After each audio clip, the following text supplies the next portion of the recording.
Hello everyone, how you doing? Super. If you're new here, you're very welcome. My name is Akbowe and it's another what if video. I'm sure you're wondering what is what if? Yes, so what if is the series we're doing? We're looking at Bible stories and asking what if the subject had done things different in the story? How would it have played out? And what lessons we can draw from them. So you're in the right place, and I think it's also been the right time for you to subscribe to this channel as well. So just so when I post new content like this, you will know. Right, let's get into today's business. Our what if story for today is David and Goliath. There's no way I'm going to do these what if stories and not do one of David and Goliath, because that's my children's favorite all-time story. Honestly, that story could talk, probably say is enough. You've watched enough. Right, so we're looking at the stories in 1 Samuel 17 1 to 50. So if you can't remember the story, I think it's a good time to refresh your memory. Go read it again and just refresh your memory. So wow, so but my emphasis really is on verse 28. So it says, now Eliab is older, 28 to 30 really. So it's when the David's elder brother hears him asking people, because David's asking, when David sees the giant just really just all puffed up and just saying all the things he was saying, he was like, who is this one? Like, and so David asks, so he heard them talking about how they're going to give whoever kills the giant all the benefits going to get. So David was trying to clarify what he's heard, and then the elder brother comes in verse 28 to 30. Now Eliab, his oldest brother, heard what he said to the men, and Eliab's anger burned against David, and he said, why have you come down here? With whom did you leave those few sheep in the wilderness? I know your presumption over confidence and the evil of your heart, for you have come down in order to see the battle. But David said, what have I done now? Was not just a harmless question. Then David turned away from Eliab to someone else and asked the same question, and the people gave him the answer as at the first time.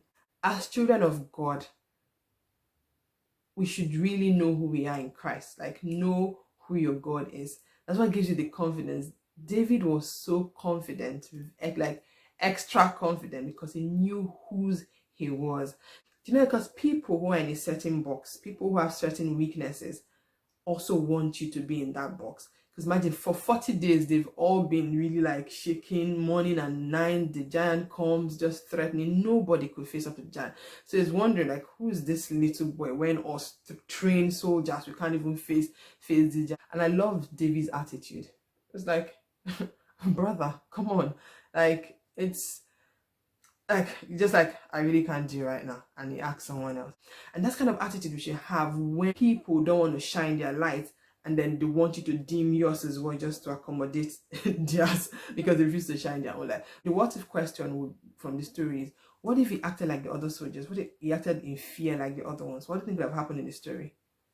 My son says if he had done that, then he would have been a slave. They all have been slaves, and then David would have died.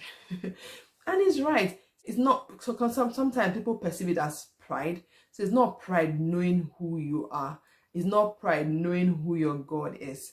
I mean, it's only pride when you then take all the glory to yourself and you look down on people. But if you look at it, David always attributed everything to God. It was like, my God did this for me, my God also take this man down. I'm going to draw any lesson from this is to constantly remind myself whose I am, like who my Father in heaven is, and to constantly remind myself as well of his benefits. So I'll have an awareness all the time. So when I'm faced with something, I remember that, oh, God has done this before. Even if he's not done it for me, he's done it for A, B, and C. So if he's done it for them, he can also do it, right? So just keep, like, day to day, my daily activity, to just go in that confidence that I know who my God is. And we know how the story ended. Just a little boy destroyed the giant. That's my own lesson from this story. What do you think could have happened in this story, and what lesson do you draw from the story? I like to read it in the comment section. I really love reading them when people share